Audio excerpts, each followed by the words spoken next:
नमस्कार। आकाशवाणी जयपुर अजमेर से प्रस्तुत हैं प्रादेशिक समाचार।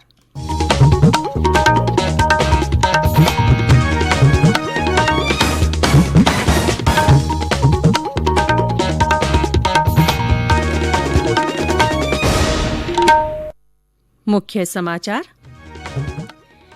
केंद्र सरकार ने अर्थव्यवस्था को बढ़ावा देने के लिए 6,28,993 करोड़ रुपए के प्रोत्साहन पैकेज की घोषणा की। मुख्यमंत्री ने एनएफएसए पोर्टल पर लंबित आवेदनों का जल्द निस्तारण कर खाद्य सुरक्षा योजना का लाभ सुनिश्चित करने के दिए निर्देश। प्रदेश में 4 महीने बाद दैनिक संक्रमितों की संख्या 100 से कम, 13 जिलों में कोई नया मामला नहीं। और प्रदेश में मानसून के आगे बढ़ने की रफ्तार कमजोर होने से अधिकांश स्थानों पर तापमान में बढ़ोतरी। समाचारों के साथ मैं रितिका गुप्ता। देश भर में 18 वर्ष से अधिक आयु के सभी लोगों के लिए सरकारी केंद्रों में निःशुल्क टीकाकरण अभियान चलाया जा रहा है। आपसे अपील है कि कोविड रोधी टीका जरूर लगवाएं। कोरोना महामारी के प्रति कोई भी लापरवाही न बरतें। जब तक आवश्यक न हो घर से बाहर न निकलें और इन आसान उपायों का पालन करें। मास्क लगाएं, 2 गज की सुरक्षित दूरी बनाए रखें, बार बार हाथ धोएं, चेहरा साफ रखें और टीका जरूर लगवाएं। कोविड से संबंधित जानकारी और मार्गदर्शन के लिए राष्ट्रीय हेल्पलाइन नंबर 1075 पर संपर्क करें। राज्य के हेल्पलाइन नंबर 104 या 108 पर भी फोन कर सकते हैं। वरिष्ठ नागरिकों के लिए हेल्पलाइन नंबर है 14567। मनोवैज्ञानिक सहायता के लिए फोन नंबर 08046411007। कोविड बाद की समस्याओं के बारे में 181 और बच्चों की सहायता के लिए 1098 पर फोन किया जा सकता है। और अब समाचार विस्तार से। केंद्र सरकार ने कोविड महामारी के दौरान अर्थव्यवस्था को बढ़ावा देने के लिए 6,28,993 करोड़ रुपए के प्रोत्साहन पैकेज की घोषणा की है। वित्त मंत्री निर्मला सीतारमण ने कल 8 राहत उपायों की घोषणा की, जिनमें से 4 पूरी तरह से नए हैं। वित्त मंत्री ने नई दिल्ली में मीडिया को संबोधित करते हुए कोविड प्रभावित क्षेत्रों के लिए 1,10,000 करोड़ रुपए से अधिक की ऋण गारंटी योजना का ऐलान किया। उन्होंने बताया कि इसमें से 50,000 करोड़ रुपए स्वास्थ्य क्षेत्र के लिए होंगे। वित्त मंत्री ने एक अन्य उपाय के अंतर्गत 25 लाख छोटे कारोबारियों के लिए कर्ज गारंटी योजना शुरू करने की घोषणा की। श्रीमती सीतारमण ने पर्यटन क्षेत्र को पुनर्जीवित करने के लिए भी बड़े राहत पैकेज की घोषणा की। इसके तहत 100% गारंटी के साथ 10 लाख रुपए तक का ऋण 11,000 ट्रैवल और टूर एजेंसियों को दिया जाएगा। वित्त मंत्री ने विदेशी पर्यटकों के लिए 5 लाख वीजा मुफ्त जारी करने की बात कही। श्रीमती सीतारमण ने आत्मनिर्भर भारत रोजगार योजना की अवधि 30 जून 2021 से 31 मार्च 2022 तक बढ़ाने की भी घोषणा की।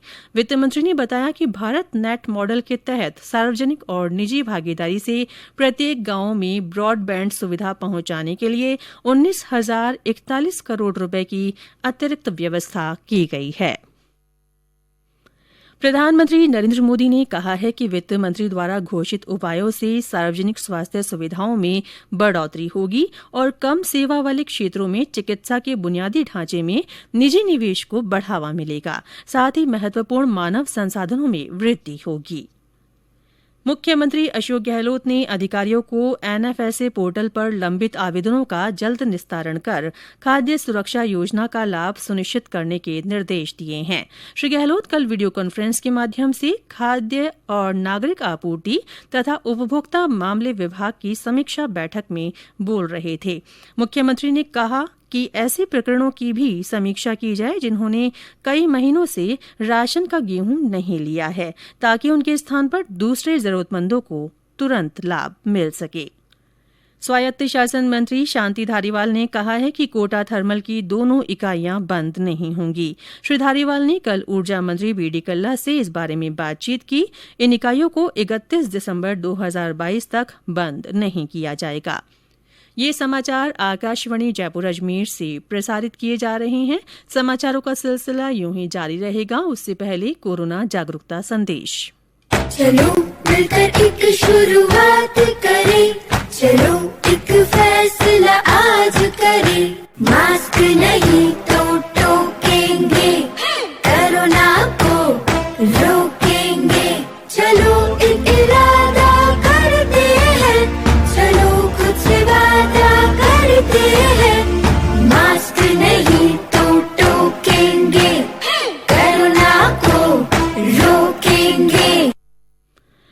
प्रादेशिक समाचारों में फिर से आपका स्वागत है। प्रदेश के 13 जिलों में कल कोरोना संक्रमण का कोई नया मामला सामने नहीं आया। करीब 4 महीने बाद कोरोना संक्रमण के नए मरीजों की संख्या 100 से कम रही। कल 72 लोगों में संक्रमण का पता चला। टोंक, सवाईमाधोपुर, राजसमंद, प्रतापगढ़, पाली, कोटा, जालौर, जैसलमेर, चित्तौड़गढ़, बूंदी, भरतपुर, बारां और बांसवाड़ा में एक भी नया मरीज नहीं मिला। सबसे ज्यादा 19 रोगी जयपुर जिले में मिले। जोधपुर में 8, श्रीगंगानगर और सीकर में 6-6, उदयपुर में 5, हनुमानगढ़ में 4, करौली, बीकानेर, बाड़मेर और सिरोही में 3-3, अलवर और नागौर में 2-2 और अजमेर, भीलवाड़ा, चूरू, दौसा, धौलपुर, डूंगरपुर, झालावाड़ और झुंझुनू में एक व्यक्ति में संक्रमण की पुष्टि हुई। राज्य में कल 210 रोगी स्वस्थ भी हुए। इसी के साथ सक्रिय मरीजों की संख्या घटकर 1593 रह गई है। बूंदी से हमारे संवाददाता ने बताया कि जिले में अब एक भी सक्रिय मरीज नहीं है।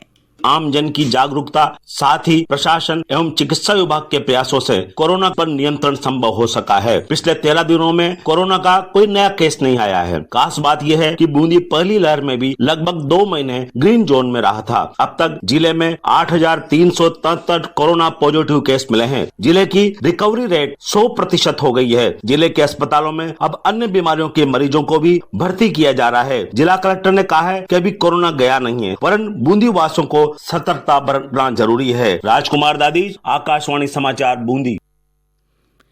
केंद्र सरकार की ओर से कोरोना के प्रति जागरूकता लाने के लिए जन आंदोलन चलाया जा रहा है। इसी के तहत आकाशवाणी जयपुर के समाचार बुलेटिनों में प्रसारित की जा रही विशेष श्रृंखला जनता का संदेश, जनता के नाम में सुनिए हमारे श्रोता का संदेश। मैं श्री राम जानी, ग्राम पोस्ट थोप, तहसील होशियार, जिला जोधपुर से सभी देशवासियों को नमस्कार। मैंने कोरोना वैक्सीन की दोनों डोज ले लिए और मैं एकदम स्वस्थ हूँ। आप भी अपनी बारी आने पर टीकाकरण अवश्य करवाएं और बाहर निकलने पर मास्क का प्रयोग करें और भीड़ भाड़ जगह में नहीं जाएं और संयम बनाए रखें और अपने और अपने परिवार को सुरक्षित रखें। नमस्कार। बारां जिले में कोविड टीकाकरण को लेकर लोगों में जागरूकता बढ़ रही है। आदिवासी बहुल क्षेत्र बेलखेड़ा, डांग, मोडला, बिसोती और नाटे क्षेत्र के लोग पूरी तरह वैक्सीनेट हो गए हैं।